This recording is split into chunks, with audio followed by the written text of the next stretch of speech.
Fine. Bom dia a todos. Inicialmente, assim como ontem, eu gostaria de agradecer o honroso convite que recebemos da comissão organizadora deste congresso para participar, tentando trocar experiências e aprendendo muito mais com vocês, colegas de outros países e também colegas aqui argentinos. Eu peço desculpas, porque eu farei minha apresentação em português. Eu vou tentar falar bastante devagar, em espaço, e eu espero que vocês entendam. A minha tarefa foi muito facilitada pela excelente apresentação feita pelo Dr. Pretórios. A situação do Brasil é muito parecida com a da África do Sul em relação às doenças provocadas por esses patógenos de solo. Talvez uma diferença maior seria com relação aos nematóides. Tilênculos semipenetras não é um problema para nós. Nós temos muito mais problemas com pratilêncos, Pratilêncos jaene. E nós não temos trabalhado muito com nematóides. A rigor, eu pessoalmente nunca trabalhei com nematóides. Então, a minha apresentação vai focar em muitas das práticas, das recomendações feitas na África do Sul, que o Dr. Pretórios apresentou de forma brilhante, também se aplicam às condições nossas no Brasil. Então, nós vamos falar rapidamente sobre as principais doenças provocadas por patógenos do gênero Phytophthora em citros, incluindo a gomose. No Brasil, o termo gomose é utilizado para denominar, isso a nível popular, entre os produtores e mesmo entre os técnicos, para denominar todas as modalidades, todas as doenças provocadas por Phytophthora em citros, incluindo aquelas lesões ou podridões do pé por Phytophthora, os problemas causados por Phytophthora em sementeiras, as podridões do colo, de raízes e também a podridão de frutos por Phytophthora. A importância de Phytophthora foi muito maior antes da implantação do programa de produção de mudas certificadas, notadamente no estado de São Paulo, onde essa produção em ambiente protegido é obrigatória. Isto desde 2000. No passado, principalmente nas décadas de 80 e 90, a gomose e outras doenças provocadas por Phytophthora se constituía na principal doença nessa fase inicial, na fase de implantação de pomares e em plantas jovens. E havia um conceito de que Phytophthora era problema somente em cultivos novos, o que não é verdade. E a principal causa dessa importância, nós tínhamos situações em plantios recentes, em plantas novas, recém-plantadas, de perdas de 30%, 40% e muitas vezes mais de 50% das plantas morrendo em decorrência do ataque de Phytophthora. E a causa principal, a utilização de mudas contaminadas por Phytophthora nesses cultivos. Isso antes de 2000, antes da obrigatoriedade de se produzir em ambiente protegido. Então, praticamente 100% dos viveiros tinham Phytophthora. E a água, a exemplo do que foi dito pelo Dr. Pretórios, se constituindo na principal fonte de contaminação desses viveiros.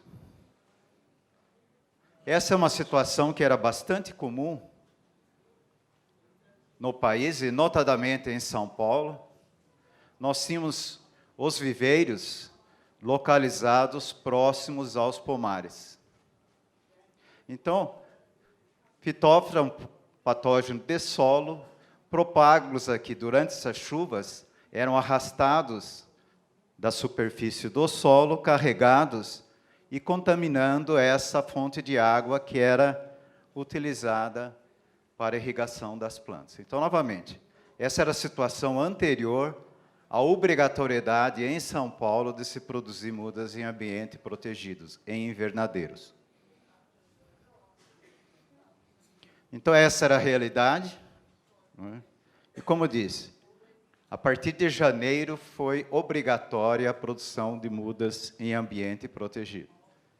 A organização deste evento solicitou, o que foi muito bom, porque senão eu não teria muita coisa a dizer depois da brilhante apresentação feita pelo Dr. Pretórios, que eu enfatizasse em que consiste esse sistema de produção de mudas em ambiente protegido nas condições do Estado de São Paulo, que não é diferente dos programas de produção de mudas certificadas de citros em ambiente protegido de outros países. Aqui, falando rapidamente de outra doença, isso também foi um problema muito sério, é um problema, ou seja, foi um problema sério, a contaminação, né, de Fitóftora já na produção dos cavalinhos. Isso foi comprovado posteriormente em levantamentos que foram feitos. A utilização dos cavalinhos, dos seedlings contaminados, para nós era muito importante. Então, o que Fitóftora provoca nessa fase?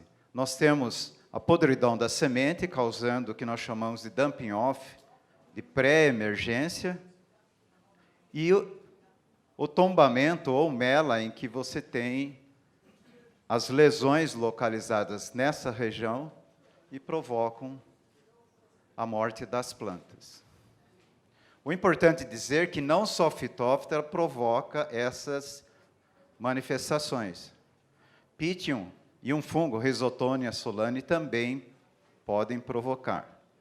Se nós utilizarmos plântulas produzidos em semileiros contaminados, seguramente, obrigatoriamente, nós teremos a muda ou plantônio contaminado.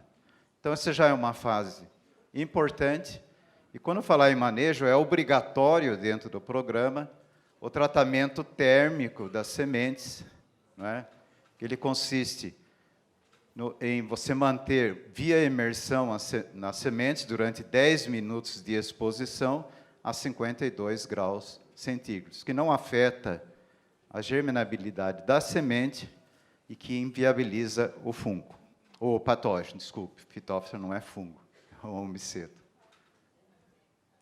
Aqui o que Fitóftora provoca ao sistema radicular das plantas, vocês veem as duas plantas à direita, desenvolvidas em substrato livre de Fitóftora, em comparação com as duas à esquerda, em que o sistema radicular foi totalmente comprometido pelo ataque de Fitóftora. Quanto maior a densidade de inóculo, maior é o dano provocado ao sistema radicular das plantas, como vocês veem aqui.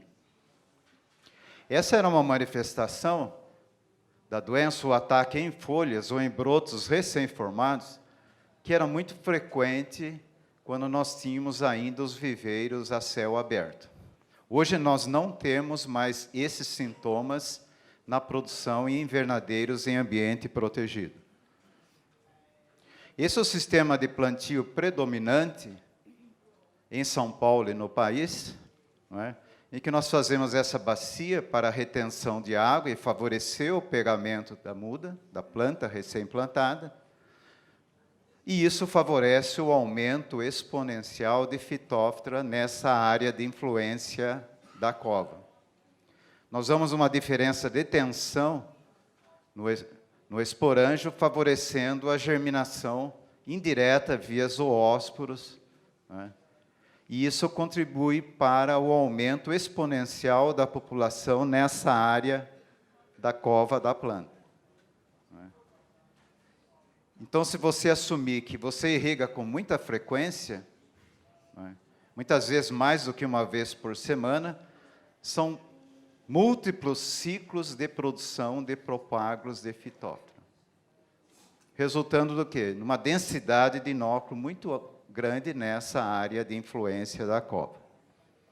Com agravante, no passado, e hoje, felizmente, nós não temos mais, que quando do arranquio da muda nos viveiros a céu aberto, nós produzíamos ferimentos por onde fitóftora provocava. Então, nós tínhamos situações em que os cultivos eram feitos, as mudas aparentemente se desenvolviam normalmente, 2, 3 meses, e depois começavam a morrer, a declinar muito rapidamente. É o tempo que levava para que essa podridão iniciada por esses ferimentos, por esses cortes, progredisse e acabasse matando completamente a planta. Então, essa era a situação que nós tínhamos no passado.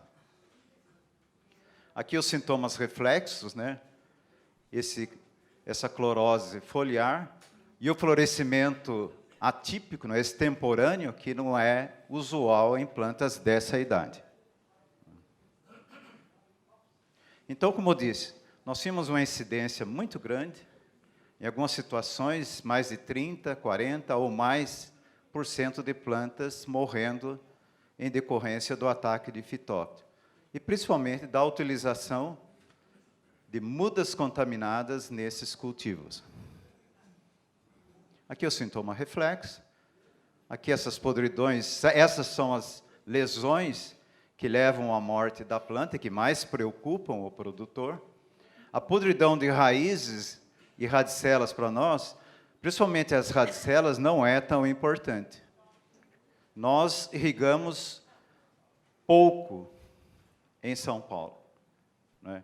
Então, o que nós temos? Nós temos um declínio muito rápido e muito intenso na densidade de inóculo nos meses secos do ano, né?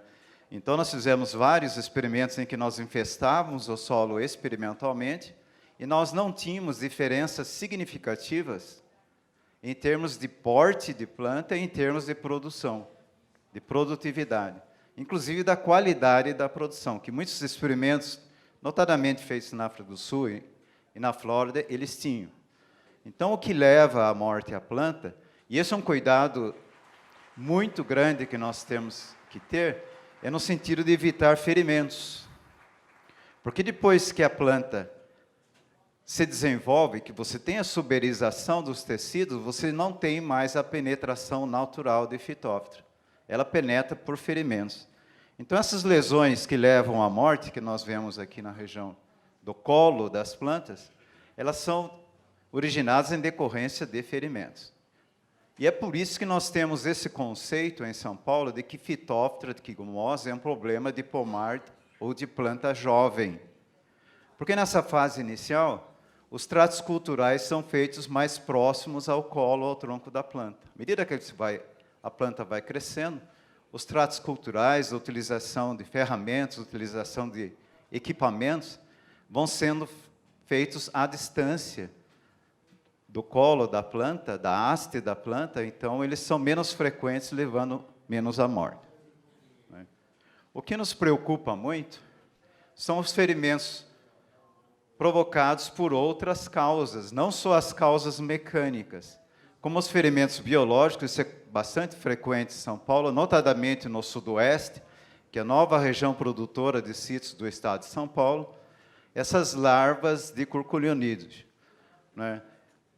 Como a Flórida também tem. Só que na Flórida é um outro gênero, Diaprepes, enquanto que em São Paulo nós temos principalmente curculionídeos dos gêneros Naupactus e Parapantomoros. Então, vocês veem o tanto de lesões. Aqui nós não temos a situação em que você tenha a presença desses curculionídeos e fitóftora, só para mostrar lesões provocadas por essas larvas no sistema radicular. Então, se você tiver a presença da larva e a presença de fitóftora, você tem uma morte muito rápida da planta, o que não é usual para nós. Geralmente, em plantas adultas, esse processo é mais lento. Mas quando você tem a combinação com a praga essa morte é muito rápida. Aqui, só para orientação, o cultivo de limões não é intenso em São Paulo. Nós temos poucos cultivos comerciais de limão. Há uma tendência, sim, de nós aumentarmos. Isso já foi dito anteriormente por colegas brasileiros, né? Por conta do alto preço que hoje o limão alcança no mercado interno brasileiro, né? Mas a longevidade dos pomares de limões, dos poucos pomares de limões em São Paulo, é muito baixa. Porque em limão nós temos um problema maior, que é o que o Dr. Pretórios disse também na África do Sul.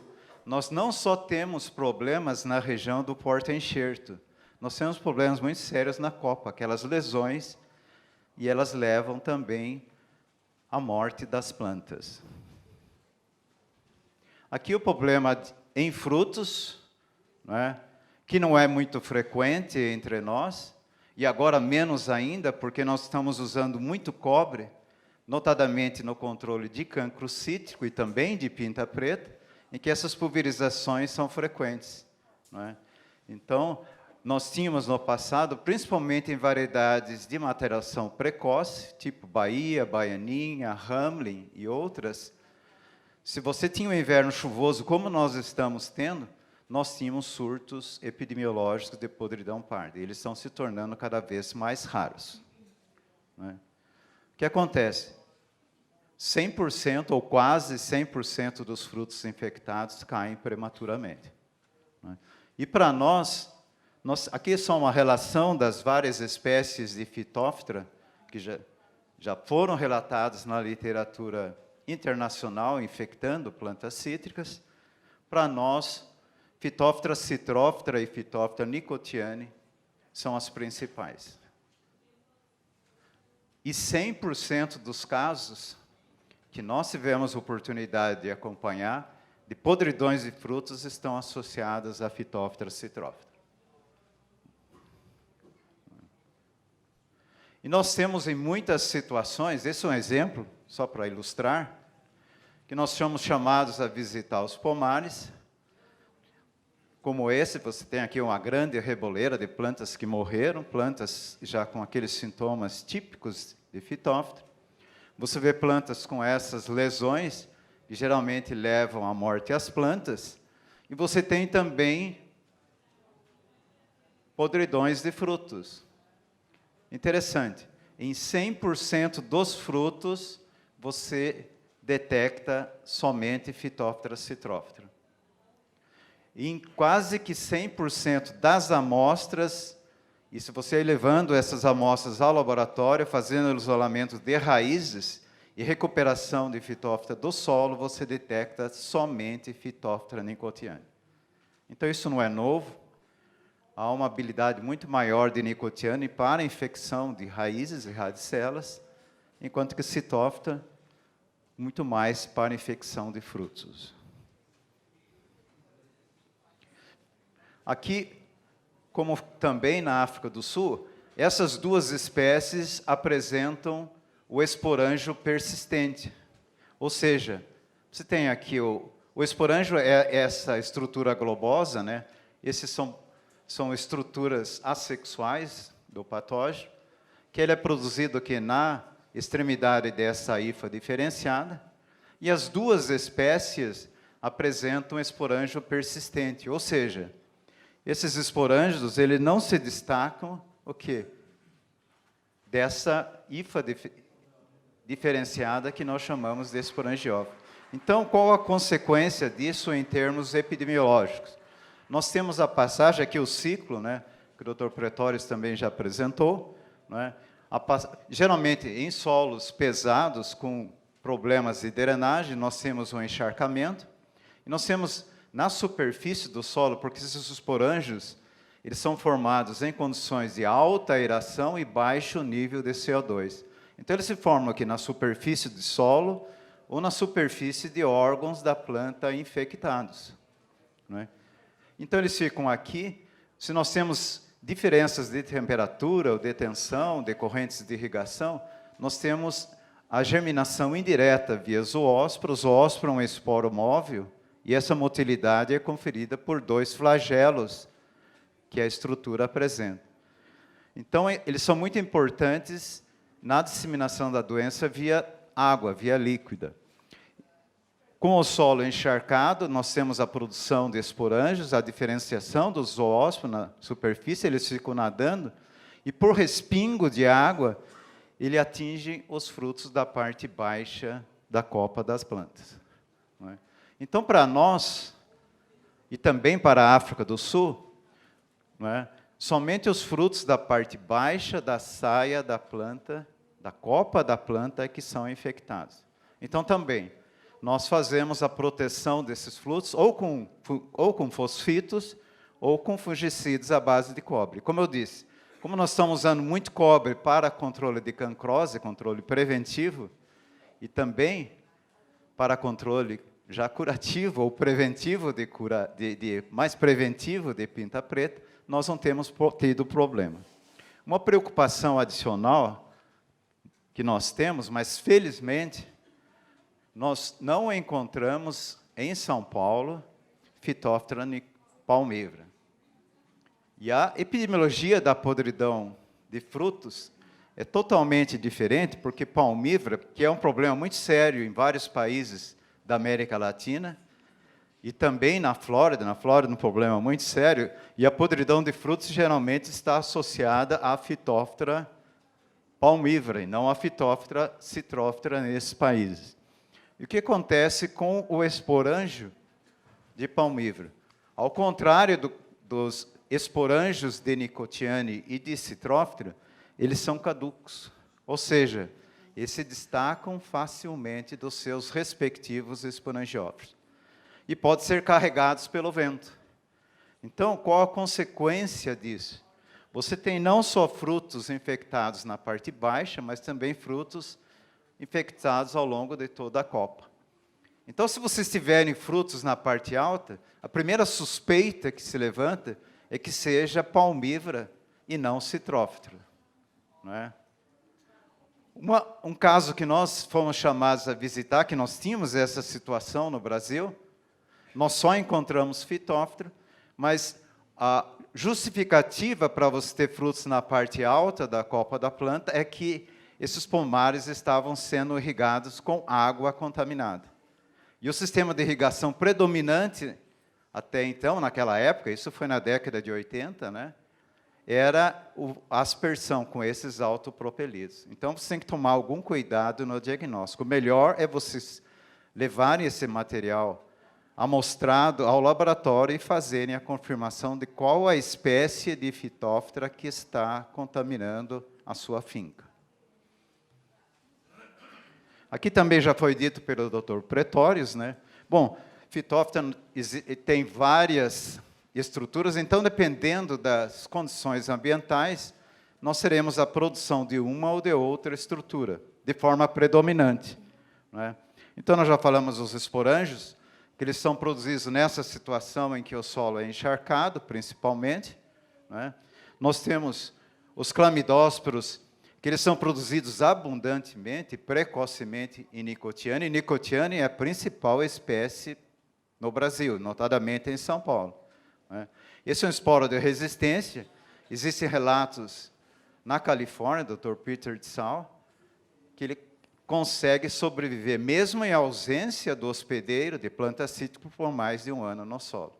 Então, aquela recomendação que não vale para nematóides e que é recomendada na África do Sul, né, você utilizar o que nós chamamos de vazio, né, você utilizar outras culturas, gramíneas, como o milho e soja, deixando a área pelo menos 2 anos antes de você reocupar a área. Somente que também, no Brasil, a exemplo da África do Sul, nós não conseguimos convencer nossos produtores a fazerem isso. Eles retiram a cultura anterior, algumas vezes com histórico de Phytophthora afetando elevado, eles substituem isso muito rapidamente. Aqui, em termos radiculares, né, nós temos qualquer ferimento que nós tenhamos, né, nesse sistema radicular, nós aumentamos a exudação de goma, a produção e a liberação de exudados. Esses exudados contêm aminoácidos que atraem o zoósporo. Então, nós temos não só o processo deles funcionarem como estímulos para a atração do zoósporo, mas também para eles orientarem esse zoósporo germinado. Então, o crescimento do tubo, o domicélio produzido por esse zoósporo germinado, ele é direcionado em relação às raízes. E é por isso que também há essa associação entre o HLB e Phytophthora. Como é que eu estou de tempo? 5, ok, obrigado. Vamos tentar ir mais rápido. Bom, então, em termos de manejo, a principal medida é a produção de mudas contaminadas. A nossa percepção é que, se nós resolvemos o problema de mudas, a principal solução está no enverdadeiro, no viveiro. Então, nós vamos mostrar. Então, a situação mudou muito em São Paulo, depois da obrigatoriedade de se produzir mudas em ambiente protegido. Então, a exemplo de outros países, a cobertura é plástica, e tem malhas antiafídicas. E esse programa, historicamente, foi implantado em São Paulo não por conta de Phytophthora. Nós não tínhamos sequer o HLB lá no Brasil. Ele foi só descoberto em 2004.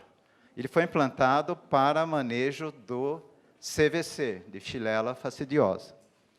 Mas ele se mostrou extremamente útil no manejo de outras doenças importantes da cultura de citros. Então, aqui a localização. Isso não é obrigatório, mas é recomendável que o viveiro esteja localizado distante de outros cultivos comerciais ou domésticos de citros. Essas proteções. Lógico que ele tem a malha antiafídica. No início, ela tinha uma malha de um determinado tamanho. Depois, com a morte súbita, que havia uma suspeita de envolvimento de vírus, que seriam variante dos vírus da tristeza, foi reduzido o tamanho da malha para evitar o acesso no interior do invernadeiro de afídeos. Aqui outras medidas de proteção. A altura, que antes era de 30, foi aumentada para 40, e isso para evitar que aquele respingo, que gotas de água respingada contendo zoósporo, eles atingissem a parte superior do container. Aqui essas medidas de controle de tráfego, de pessoas e veículos, que também são obrigatórias, a sua desinfestação, a utilização de vestuário, sapatos e ferramentas para uso exclusivo no viveiro, e o manejo desse substrato. O armazenamento dele é muito importante, que não deve ser feito no interior. Nós tivemos alguns casos de contaminação do substrato, não que a origem do substrato estivesse contaminado, mas o manuseio dele, principalmente o armazenamento no interior da estufa, contribuíram para a sua contaminação. E a pedido da Gabriela, nós estivemos conversando, eu incluí isso, que a utilização de terra é proibida em São Paulo. Nós temos um caso interessante, nós fizemos 4 levantamentos, grandes levantamentos em viveiros e sementeiros no estado de São Paulo, em 4 anos consecutivos. E no primeiro ano, porque no primeiro ano era permitido você utilizar solo como substrato. Então, mais de 7.500 amostras foram amostradas nesses 4 anos, e foram analisadas, e as amostras eram divididas. Metade encaminhadas ao nosso laboratório para a detecção de Phytophthora e outra ao laboratório da Unesp em Jaboticabal para a detecção de nematóides. Nós tivemos 3 casos somente de contaminação de nematóides. E os 3 casos em viveiros que utilizavam o solo como substrato. Depois disso, nós nunca mais tivemos em São Paulo contaminação por Phytophthora, por nematóides em viveiros. E a razão principal disso é que o substrato não dá um bom suporte a nematóides. Então, é obrigatória, é mandatória em São Paulo a utilização do substrato. Nós utilizamos muito substrato de casca de pinos e passamos depois a utilizar também substrato de casca de coco. Aqui a água é muito importante. Isso é um slide antigo em que a água era captada e tratada. 3 ppm de cloro, suficiente para inativar o zoósporo, porque geralmente é o propágulo que contamina a água.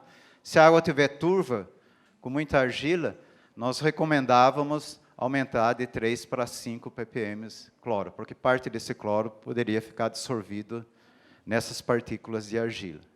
Hoje, 100% ou quase 100% dos viveiros utilizam água subterrânea.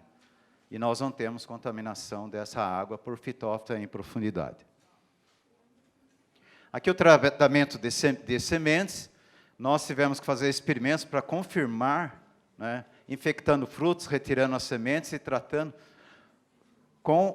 de várias formas, tratando quimicamente, fisicamente e também pelo calor, né? E nós confirmamos que o tratamento térmico, como foi dito no início, 10 minutos de exposição a 52,5 graus centígrados é suficiente para inativar fitóftora presente nessas lesões, nessas sementes. Aqui, os cavalinhos, eles se constituíam uma fonte importante de contaminação. Nós comprovamos isso nesses levantamentos. Então, o cavalinho também deve ser livre de fitóftora. Esse é o padrão de amostragem que nós usamos. A cada 100 plantas, nós coletamos uma amostra, mais 100 plantas, uma segunda subamostra, mais 100 plantas, uma terceira. Quando nós totalizamos 20, né, nós homogeneizamos isso, tiramos uma fração, que é a fração que é encaminhada ao laboratório, né? Nós não podemos aumentar esse fator de diluição. Isso nós comprovamos experimentalmente, misturando, por exemplo, uma amostra contaminada com 20 amostras livres de fitóftora, você dilui o inóculo e você não consegue detectá-lo no laboratório. Aqui eu preciso ir rápido, aqui as análises nos laboratórios, visando a confirmação, e quando você confirma a presença, aquele lote de mudas é destruído. Mas quantos minutos? Já acabou? Puxa. Bom, nós isolamos fitóftora e nós temos mais de 1.000 isolados de fitóftora na nossa micoteca. 99%, exceto aqueles casos de fitóftora citrófora obtidos de frutos, os outros todos fitóftora cinnamome. Aqui outras medidas de sanidade, que são iguais às outras. Aqui, em termos é um trabalho de resistência varietal que continua, né? Principalmente em termos de avaliação de porta-enxertos à fitóftora. Nós temos aqueles que são mais resistentes ou mais tolerantes e outros que são muito suscetíveis, né? Não adianta você ter material muito bom do ponto de vista de fitóftora se não tiver outros parâmetros agronômicos interessantes e também não for resistente a outras enfermidades. Aqui outras práticas de manejo, vou passar muito rápido, porque o Dr. Protórios já descobriu, não é? Aqui, em termos de seleção de área de cultivo, evitando aqueles solos pesados com problema de drenagem, né? Práticas de conservação de solo. Aqui, utilização de fertilização mineral orgânica. O preparo de solo é muito parecido com aquele que foi descrito pelo professor Pretórios. Eu só gostaria de enfatizar a adubação orgânica, né? Utilização de esterco bem curtido, em que nós conseguimos tornar o solo supressivo à fitóftora, né? Então, a fitóftora compete muito mal com outros micro-organismos de solo, e nós temos que tirar proveito disso, né? Então, são casos de pomares em que o produtor estava ainda disposto a erradicar, e via utilização de matéria orgânica, né, se comprovou que se conseguiu tornar esse solo supressivo. E nesse caso em particular, principalmente pelo antagonismo de pseudomonas do globo fluorescente e de actinomicetos, que tiveram um papel muito importante no antagonismo de fitóftora, no sentido de tornar esses solos supressivos. Aqui uma ênfase muito especial aos ferimentos. Esse é um caso de ferimento provocado por herbicida, né? Nós já dissemos que quando você tem suberização, você não tem mais penetração natural de fitóftora, e daí ela penetra por esses ferimentos provocados por várias causas, bióticas ou abióticas. Então, é muito importante em manejo evitá-los, né? Aqui é o ferimento provocado por herbicida, isso nós já dissemos, os ferimentos provocados por lavras e curculionídeos. A irrigação é muito semelhante àquelas recomendações que o Dr. Pretórios, utilizar água livre de fitóftora, né? O manejo químico, né? Nós tínhamos fungicidas que eram recomendados, hoje não são mais, né? Por conta da menor importância da doença, então hoje as firmas não têm mais interesse em sequer renovar o registro desses produtos, né? Por quê? Porque a solução, há um entendimento quase que geral que a solução é a produção de mudas livres de fitóftora em invernadeiros, né? Então, o controle é feito basicamente com aplicações foliares de fosfitos. Então, essa seria a concentração recomendada. Você poderia também ter algum sucesso naquelas lesões de tronco e ramos, mas exige uma concentração muito alta do fosfito, porque a absorção dele via tronco, via ramos, é muito pobre, não é? Aqui, só para ilustrar alguns experimentos em limões, não é? Para ver a importância que nós inoculamos experimentalmente, não é? Nós tínhamos lesões em limões de mais de 1 metro de comprimento, não é? E que com o tratamento com o fosfito nós conseguimos inativar essas lesões. Um dado importante, uma única aplicação não é suficiente. Às vezes, nenhuma aplicação ou várias aplicações da mesma safra. Você tem que continuar isso nas safras seguintes. Ok? E enfatizando e finalizando, solução de problema de fitóftora tem que ser concentrada no viveiro. Muito obrigado e desculpe pelo meu atraso.